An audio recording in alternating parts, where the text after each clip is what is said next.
E aí, pessoal, aqui é o Renan. Então, no último vídeo, eu comentei, a gente finalizou, né, a controller do paciente aqui. Então, a gente já está listando, né, buscando por ID e tudo mais. E eu falei que tinha uma melhoria para fazer aqui, tá? O que que a gente vai fazer aqui? O que que acontece? A gente está trabalhando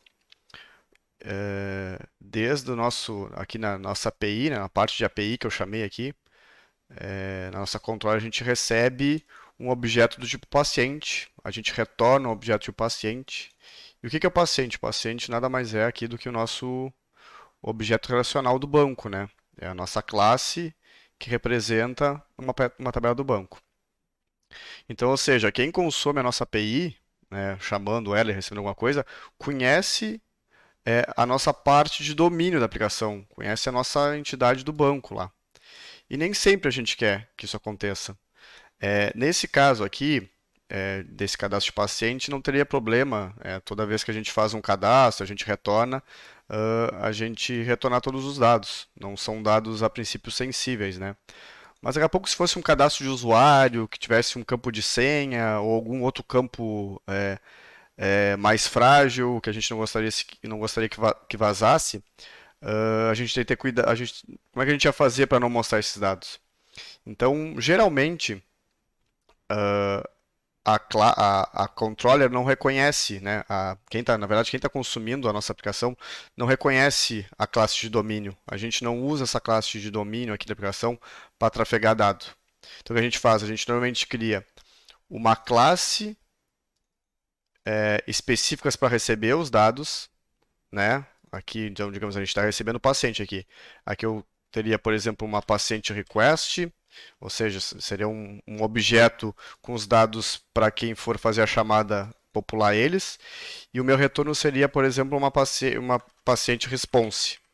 Então, nesse objeto, só teria os dados que eu realmente quero levar até o usuário que está consumindo, né? Então, para a pessoa que está consumindo, eu vou dentro da paciente response, digamos que eu não ia ter, sei lá, CPF, eu não ia ter o e-mail.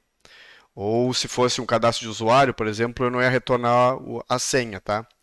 Então é bem padrão que a gente faça isso, que a controller trabalhe com alguns objetos, response e request, e na hora que a gente chama a service, a gente vai passar por um objeto aí no meio do caminho que faz a conversão de um tipo para o outro.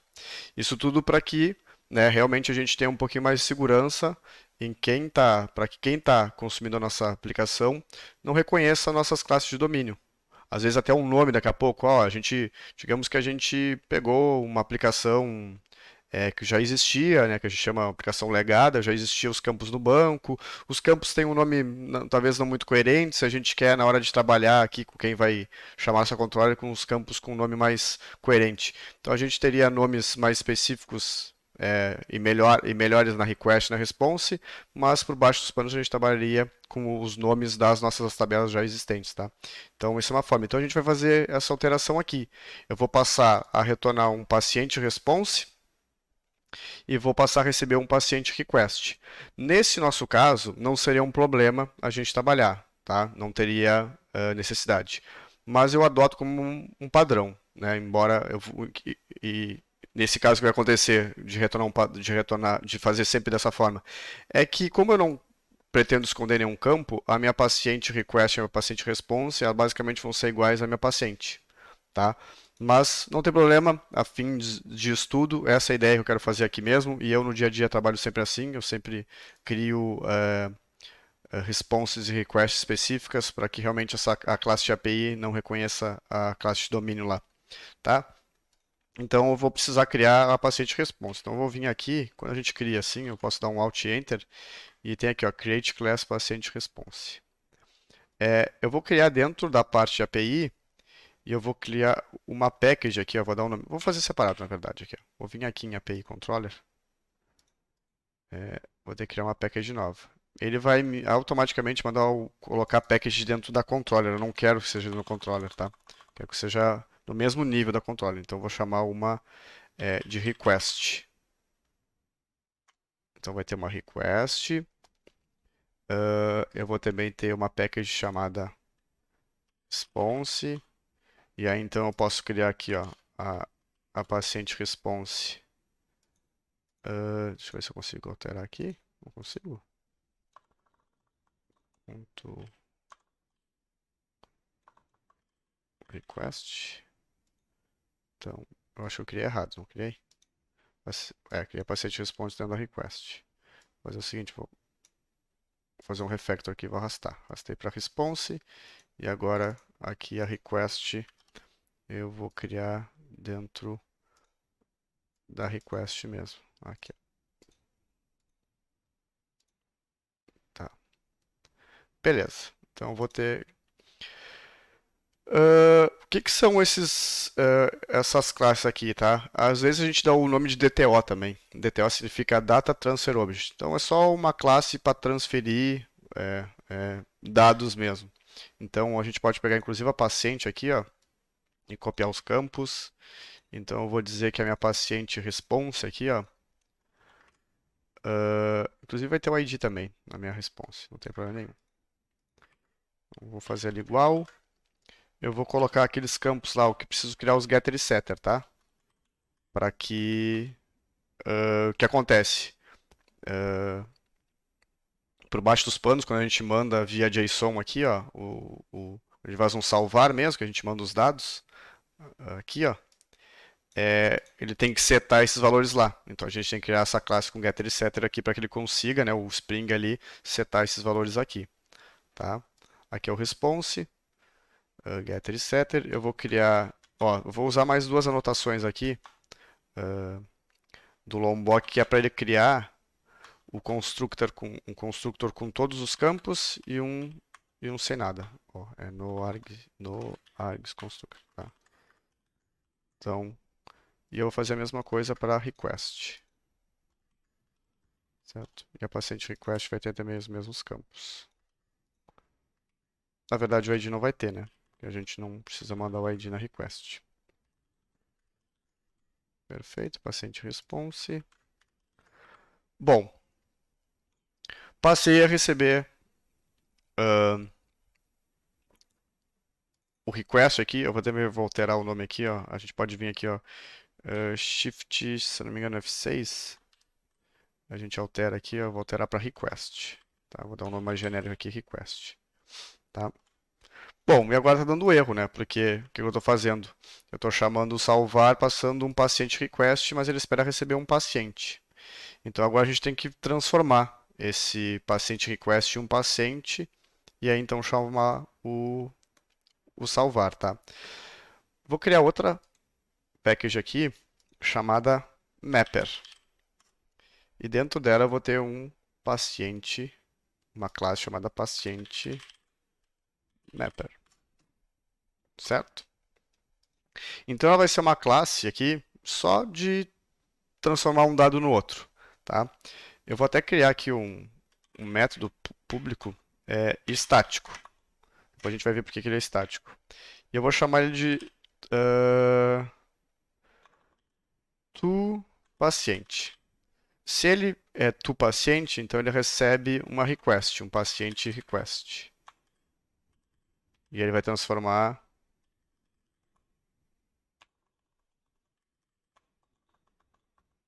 paciente. Ele vai transformar o quê? Eu vou ter que retornar alguma coisa, né? Ele não é void, então ele tem que retornar um paciente. Ó, então é toPaciente, ele recebe um paciente request. Como é que a gente pode fazer aqui? Eu preciso retornar um paciente. Eu posso fazer o seguinte, eu posso criar um objeto paciente, então paciente é igual a new paciente, tá? E aí eu vou setando os valores. Paciente.set nome é igual a paciente.get nome. Temos um problema, né? É o mesmo valor aqui, ó. Não vai dar bom. Request.get nome. Paciente.set sobrenome. Request.get sobrenome. Tá? Paciente.set e-mail. Request.get e-mail. Paciente.set CPF. Request.get CPF. E dá um return paciente. O que vai acontecer aqui? Eu vou chegar aqui na minha controller e vou mapear, tá? Eu vou fazer tudo separado aqui para a gente ver como é que está fazendo. Bom, eu vou chamar paciente mapper. Como eu criei um método estático, eu não preciso instanciar o paciente mapper que eu criei. Eu só chamo, ó, direto, ó, do paciente. Ele vai receber um request. E se eu der um ponto var, eu sei que ele vai me retornar um quê? Um paciente. Ó, então eu recebi o paciente e eu posso passar o paciente aqui, tá? Ele também reclamando de outra coisa, ó. Eu estou dizendo para ele que eu quero receber um paciente, que eu vou retornar um paciente response. Então ele está reclamando que eu estou passando um paciente aqui, ó, no body desse response entity. Ó, ó, eu tô, ele, ele está pedindo aqui, ó, ele espera que seja um paciente response, mas eu estou dando para ele um paciente. Então depois que eu salvo, eu também preciso fazer a inversão ao contrário. Então esse paciente mapper, assim como tem um toPaciente, a gente vai ter um toPaciente response. Ó, então vai retornar um paciente response. E ele vai receber o quê? Ele vai receber um paciente. Ó, então vou botar o nome de paciente aqui. Aqui eu vou dizer paciente igual a new paciente. Ó, vou chamar de response. Então response, ó, ratei que eu podia ter feito mais tranquilo. E aqui eu vou chamar de paciente, ó. Poderia botar o ID também. Response.setID é igual a paciente.getID. E aí, então eu vou fazer de novo. Vou chamar o paciente mapper do paciente response, passando paciente. Vou dar o ponto aqui, eu pedi para me ajudar. Ó, vai ter paciente response. Perfeito. Paciente salvo aqui. O que eu estou fazendo errado? Ó, vou passar o paciente salvo aqui. Então, se eu tirar os espaços em branco, ficou um pouquinho maior. Por quê? Receba request, tenho que transformar de paciente request para paciente. Salvo, tá? Retorna o paciente salvo aqui com ID. Em teoria, eu não precisaria fazer isso aqui, tá? Eu vou deixar aqui. Passo o paciente salvo para esse meu mapper para ele retornar de volta para não retornar de volta, mas para transformar no paciente response para retornar aqui, certo? Deixa eu ver se a gente não tem nenhum problema. Vamos parar minha aplicação e vamos testar o salvar. Vamos lá. Vou dar uma rodada de novo, ver se eu não vou ter nenhum erro.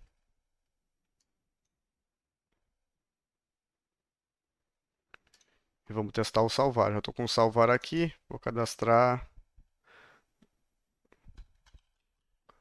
o João Pereira. Aí tem o João 04. Ó, visualmente aqui, para quem está consumindo, não mudou nada, para a gente não mudou nada. Mas agora eu sei que eu protegi de certa forma a aplicação. Eu poderia, daqui a pouco, aqui ter mexido no response para não ter alguma informação. Digamos, eu não quisesse que tivesse o ID ali, ou daqui a pouco o response não era para ter o CPF, ou daqui a pouco o nome. Daqui a pouco eu não vou retornar nome e sobrenome separado, vou retornar o nome, só um campo nome, com o nome completo, digamos assim. Ou o valor seria diferente, o nome da variável, entendeu? Mas eu consigo agora trabalhar de outra forma. Daqui a pouco eu vou ter que fazer um outro endpoint aqui que retorna o paciente de uma outra forma. Daqui a pouco eu tenho que criar outro tipo de paciente response com menos dados. Daqui a pouco, digamos que esse cadastro do paciente fosse bem grande, tivesse endereço, tivesse mais dados sobre ele. Então, daqui a pouco eu poderia ter um paciente básico response, ou seja, um endpoint que retorna menos informações desse paciente. Poderia ter. Então, agora eu separo, né, do que é da minha controller aqui, o que a minha controller conhece, do que é a minha camada de domínio aqui, ó, que é onde tem minha entity, repositório, service, reconhece. A minha service para baixo vai reconhecer sempre paciente. Daqui para fora, então, é o paciente response ou o paciente controller, tá? E aí agora eu tenho que fazer o seguinte, eu tenho que alterar todos estes valores aqui dos outros recursos aqui que a gente fez, tá? Eu vou fazer isso fora do vídeo, tá? Não vou fazer agora.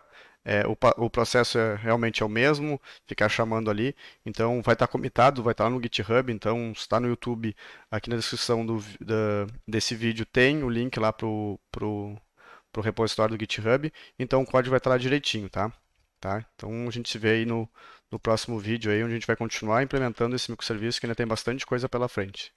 Beleza, pessoal? Até mais, até o próximo vídeo, abraço.